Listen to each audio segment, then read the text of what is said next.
been to the most defenses today? Anybody been to one yet? 2, 3? Thanks, Alex. But the Third award, time's the charm. the award, however, goes to John Gerke, who managed to schedule overlapping thesis defenses. And so he sat in Sheila's with an earphone and somebody somewhere in geology defending their thesis in this year, and Sheila in this year. Yeah, Shelby, maybe the priest who double booked us for our wedding could do that.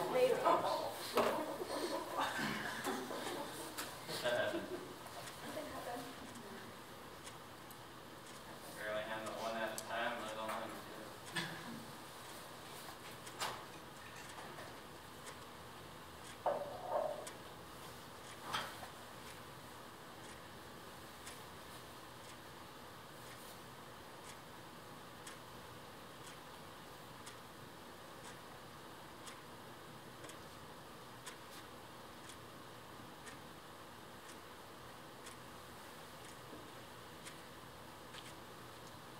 You gonna pronounce your name? Because I literally don't think I've ever heard you say your last name. Really? Pretty sure. It's like lilac. Or it's an lilac. Okay. Yeah.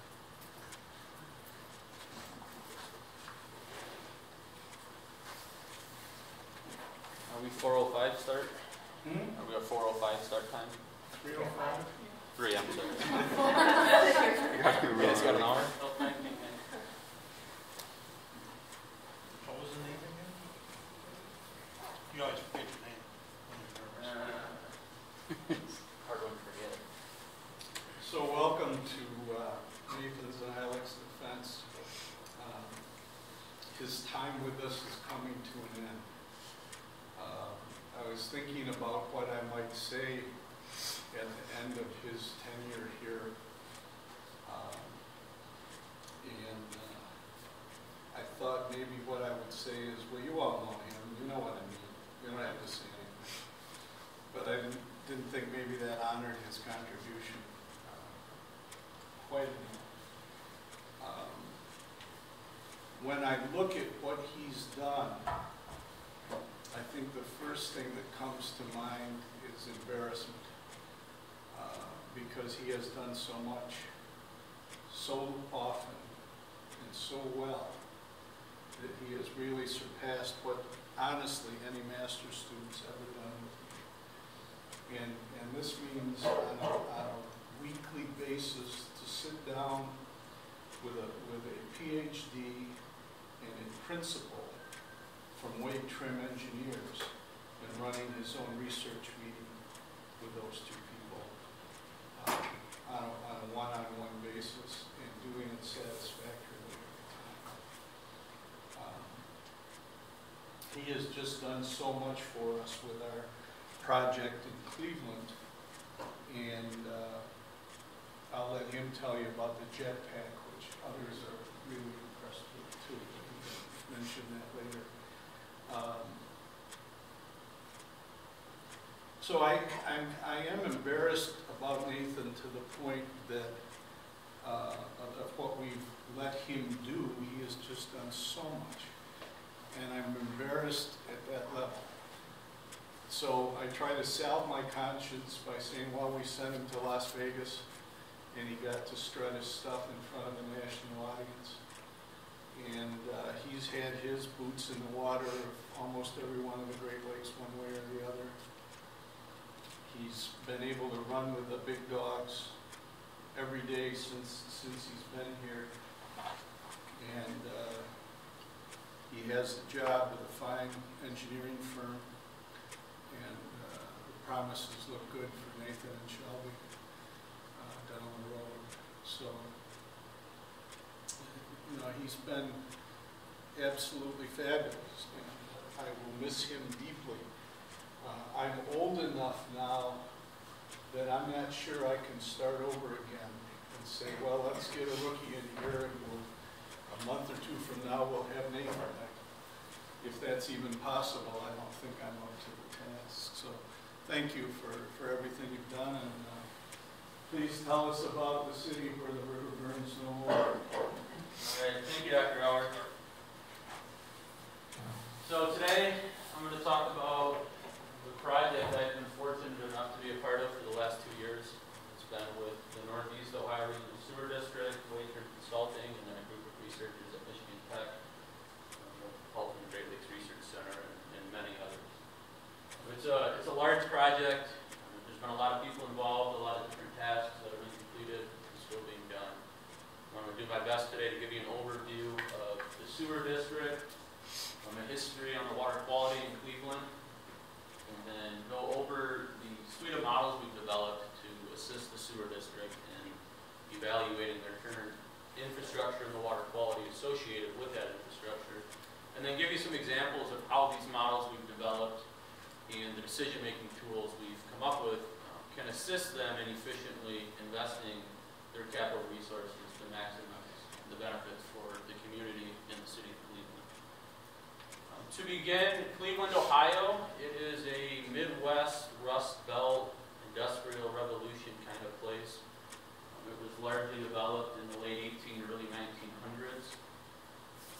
And in that, it was driven by industry, by shipping.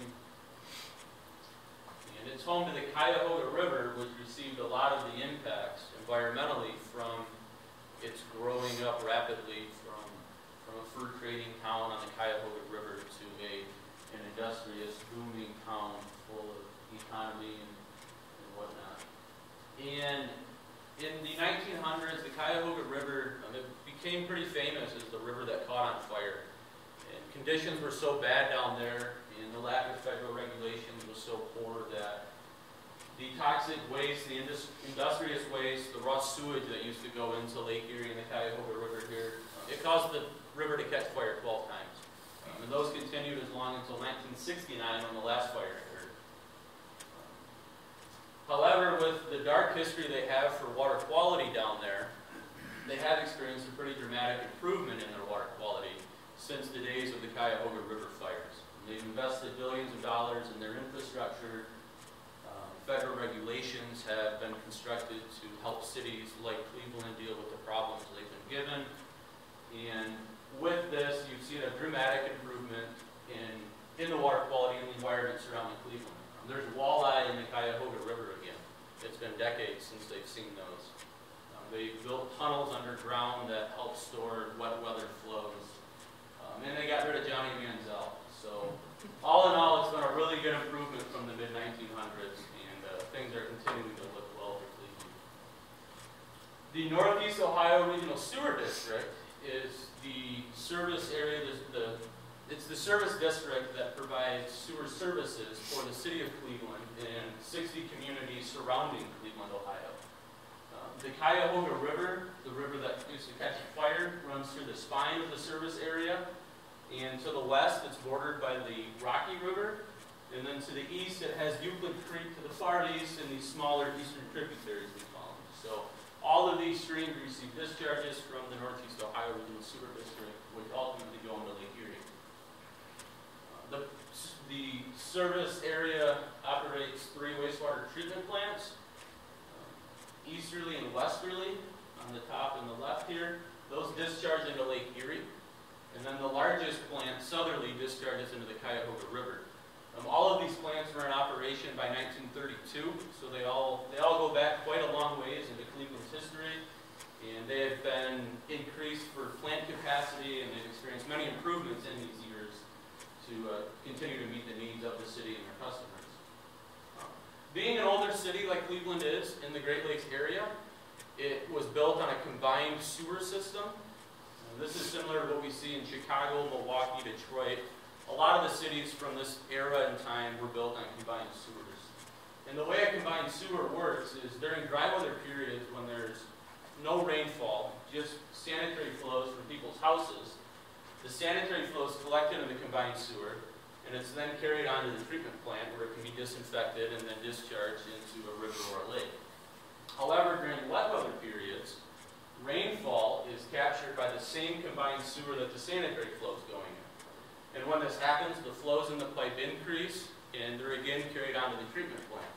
But oftentimes, the flows going to the treatment plant, which are a mix of sanitary flow or raw sewage and stormwater, cause the treatment plants to reach their capacity on what they're able to treat at a given time.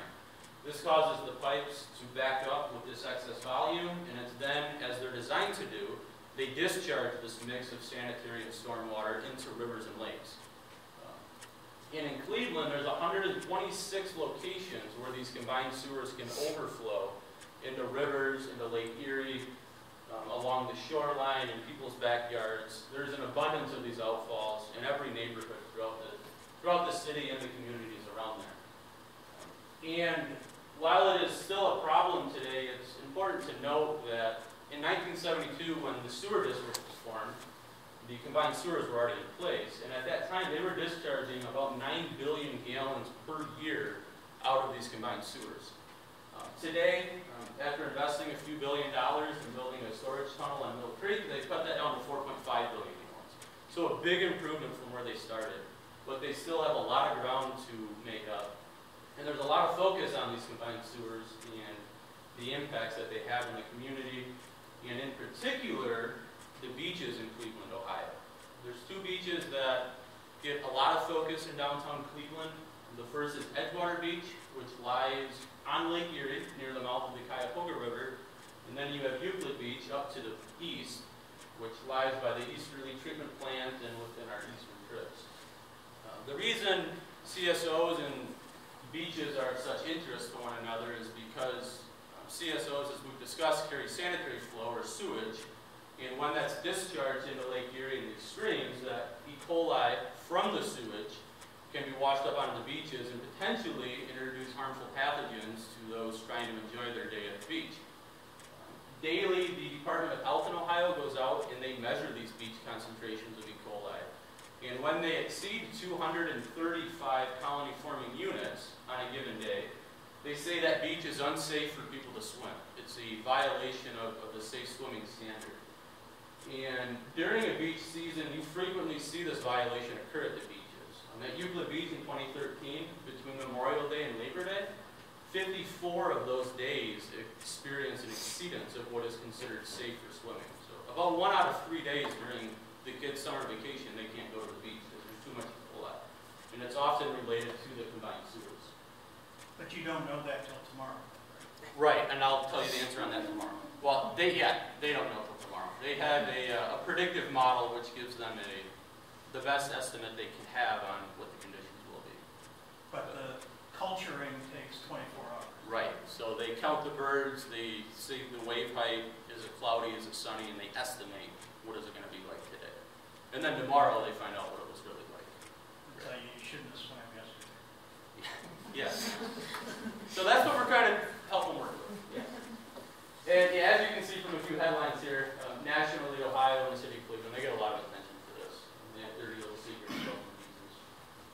And just briefly, if we take a few quick looks at these beaches to give you a feel for where we are.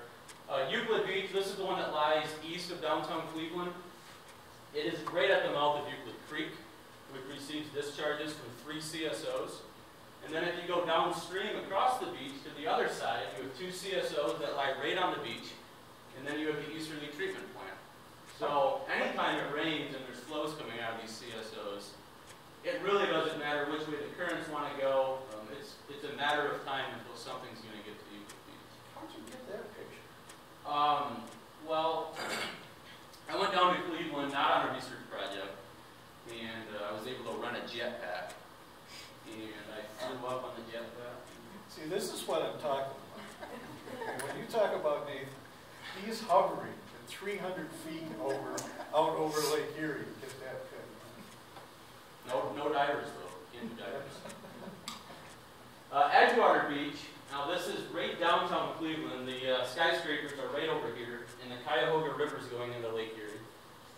And then we have the Westerly Treatment Plant, which discharges right next to Edgewater Beach. And then the Rocky River is to the other side, and you can actually see the plume coming out of Rocky River on this day. And this is a dry day when there's no wet weather flows, CSO discharges. And then CSO 69, this is my favorite CSO. It lies right on Edgewater Beach. And it only discharges a few times a year, and I was fortunate to be there during one of the storms when it did discharge. And and they had fencing going around it, and I was able to capture a fish lying in front of that fencing just after a discharge. And I thought that just really captured the CSO situation down there on the beaches. And this is what they end up with in Cleveland today. These are all pictures I've taken. I've been down there not that often, and I've been able to capture these pretty easily, unfortunately. There's a lot of water quality issues stemming from their sewer system, the CSOs, the treatment plants. And from this, there's three primary pollutants that are of interest to the sewer district and to our research team. The first being E. coli, which, as we've discussed, impacts beach conditions and can harm those in the water. There's ammonia nitrogen, which can cause toxicity issues for aquatic life under the right conditions of pH and temperature. And then, with Cleveland being on Lake Erie, phosphorus is of primary interest, as harmful algae blooms have in recent years made a big name for themselves in western Lake Erie. So with these issues surrounding the combined sewer system, the Ohio EPA approached the sewer district in 2010 and accused them of violating the Clean Water Act, Section 301A, because it had been discharging raw sewage into surface waters. The sewer district and the Ohio EPA then went into a court battle with one another, and it was settled through a consent decree, or a non-negotiable agreement. And this agreement required the sewer district to eliminate 98% of its current combined sewer flows every year, which is 4.5 billion gallons. So through this consent decree, they're now required to reduce 4.5 billion gallons by 98%. And they estimate this is going to take 25 years to complete, and it's going to cost $3 billion. And the way they're going to do this, the way they're going to achieve 98% reduction, is through a variety of investments that range from green infrastructure to increasing treatment plant sizes or capacity. But most of this money is going towards storage tunnels. And they're going to construct 7 of these large-scale underground storage tunnels across the city. And what these are going to do is they're going to store the water that's currently discharged through the CSOs. They're going to temporarily provide storage, and then when the rainfall recedes and the flows go back down at the plants, they're going to pump it out and send it to the treatment plants where it can be treated then and then discharged to the lake. And the Mill Creek tunnel's already been constructed in the early 2000s, but they're going to finish 7 other tunnels across the city that will provide control for its combined sewer system. However, it's known that there are water quality issues in Cleveland that are attributed to inputs aside from the combined sewer system. These are non-CSO inputs. The treatment plants often bypass because their capacities are exceeded, so you get discharges of raw sewage that don't receive any chlorination. There's illicit discharges, or what you call illegal connections, into the stormwater lines that put industrious waste into the streams. The sanitary system is often surcharged, which causes basements to flood. And these are all issues relating to the sewer district's infrastructure, but not related to the CSOs. So the storage tunnels, while they're going to provide a lot of water quality improvements for the CSOs, they're not going to address any of these other issues. And if we look at the breakdown of the infrastructure that NeoRC operates that provides sewer services, the combined area where the tunnels are going to be focused is shown in yellow, and that's all downtown Cleveland. But the rest of this colored area, that's still the sewer district. They still have customers there, and they still have infrastructure that's degraded and no longer operating properly, and it's degrading the water quality. And what we have out there is not a combined sewer, where you get a mix of stormwater and sanitary, but you get a separated sewer that has stormwater and sanitary flow in different pipes, so they're not supposed to interact with each other. And you can either have those in a single trench, a single hole in the ground, or 2 different holes in the ground, so there's more space in between and less chance for interaction. But what's happened over the years is this system has degraded, it's gotten broken, there's cracks in between these, and now the stormwater can infiltrate into the sanitary line and cause these surcharges and basement floodings because the stormwater